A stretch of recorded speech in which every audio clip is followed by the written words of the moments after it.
رب العالمین جل شانہ کا قرآن کہتا ہے جناب حضرت لقمان حکیم اپنے بیٹوں کو نصیحت کرتے ہوئے، اپنے بیٹوں کی تربیت کرتے ہوئے فرماتے ہیں وَإِذْ قَالَ لُقْمَانُ لِابْنِهِ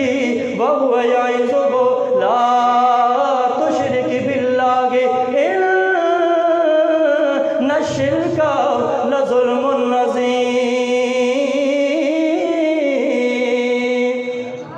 حضرت لقمان حکیم نے اپنے بیٹوں کو نصیحت فرمائی، او میرے بیٹو،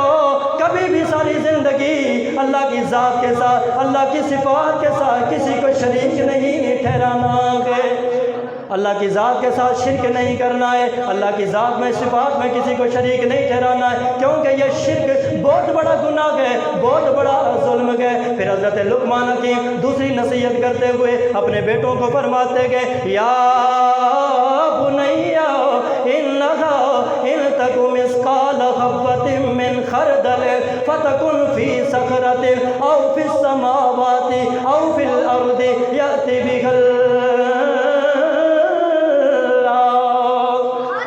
حضرت لقمان حکیم اپنے بیٹوں کو نصیحت کرتے ہوئے فرماتے ہیں او میرے بیٹو، تم چھوٹے سے چھوٹی برائی بھی کرو گے، چھوٹے سے چھوٹا گناہ بھی کرو گے، اگر تمہاری چھوٹی سے چھوٹی برائی ایک رائی کے دانے کے برابر ہو، رائی کے دانے کے برابر گناہ ہو، رائی کے دانے کے برابر برائی ہو، اور پھر وہ ایک پہاڑ کے اندر ہو، زمینوں کے اندر ہو یا آسمانوں کے اندر ہو، فرمایا اوے میرے بیٹو یاد رکھنا اللہ کی ذات سے وہ تمہارا گناہ پوشیدہ نہیں ہو سکتا ہے، کیونکہ رب العالمین ہر چیز کی خبر رکھنے والا ہے۔ آئے ہے فرما کوئی بھی گناہ تم یہ نہ سمجھنا کہ بس چھوٹا گناہ ہے تو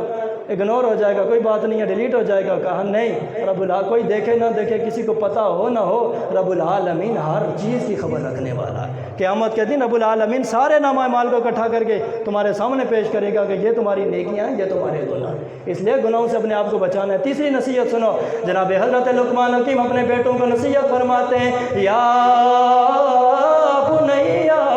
اقم الصلاۃ اقم الصلاۃ اقم الصلاۃ وامر بالمعروف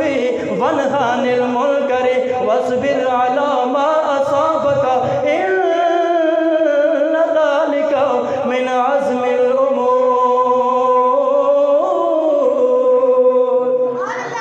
آیا تیسری نصیحت حضرت لقمان حکیم نے اپنے بیٹوں کو فرمایا یا بنیا اقم الصلاۃ، میرے بیٹو ساری زندگی نماز کو قائم کرتے رہنا، ساری زندگی نماز پڑھتے رہنا ہے، نماز قائم کرتے رہنا ہے، نماز سے تعلق توڑنا نہیں ہے، نماز سے تعلق جوڑنا ہے۔ آج وجہ یہ ہے کہ ہم اپنے اولادوں کو نماز کا کہتے نہیں ہیں،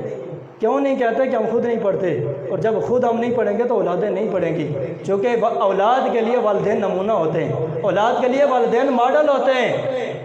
جو کچھ والدین کریں گے وہی اولاد کرے گی، اس لیے خود بھی نماز پڑھو، اپنی اولادوں کو نماز پڑھاؤ۔ حضرت لقمان حکیم نے اپنے بیٹوں کا نصیحت فرمائی کہ بیٹا نماز قائم کرتے رہنا ہے، اور وامر بالمعروف نیکی کا حکم دیتے رہنا ہے، نیک کام کرتے رہنا ہے، وانہا عن المنکر برائی سے بچتے رہنا ہے، گناہوں سے اپنے آپ کو، فحش رجانی سے، بری باتوں سے اپنے آپ کو بچانا ہے، اور لوگوں کو بھی برے باتوں سے روکنا ہے۔ واصبر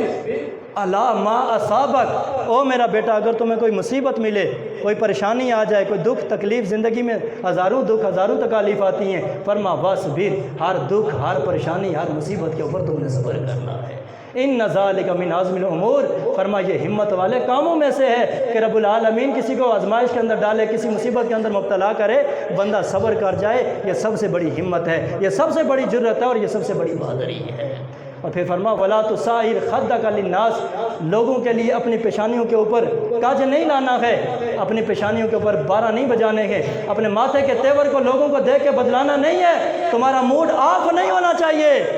بلکہ لوگوں کو ملو تو خوش ہو کر ملو، لوگوں کو خندہ پیشانی سے ملو، خوش ہو کے مسکرا کے لوگوں کے ساتھ بات کرو، لوگوں کو ملو۔ ولا تمشی فی الارض مرحا، زمین میں اکڑ کے نہیں چلنا، اکڑ کے نہیں چلنا، ان اللہ لا یحب کل مختال فخور، اللہ رب العالمین غرور و تکبر کرنے والوں کو پسند نہیں کرتا ہے۔ وقصد فی مشی کا، تو فرما جب زمین کے اوپر چلنا ہے نا تو درمیانی رفتار سے چلنا ہے، دوڑنا نہیں ہے، سپیڈیں نہیں لگانی، ریسیں نہیں لگانی ہے، عاجزی اور انکساری کے ساتھ چلنا ہے، نرمی کے ساتھ چلنا ہے، آہستہ انداز میں چلنا ہے، اور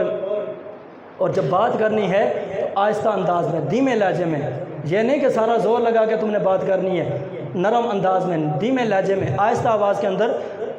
بات کرنی ہے، ان انکر الاصوات لصوت الحمیر، اس کی وجہ یہ ہے کہ سب سے جو بری آواز ہے نا کائنات میں وہ گدھے کی آواز ہے کہ جو سارا زور لگا کے بولتا ہے۔ فرمایا چیخ و پکار نہیں کرنی ہے، جب بھی بات کرنی ہے تو دھیمے انداز میں نرم لہجے کے اندر بات کرنی۔ یہ ایک جامع نصاب تھا جو حضرت لقمان حکیم نے اپنے بیٹوں کو نصیحت فرمائی تھی، لیکن یہ نصاب میرے رب کو اتنا پسند آیا کہ رب العالمین نے اسے قرآن مجید کے اندر بیان فرما دیا۔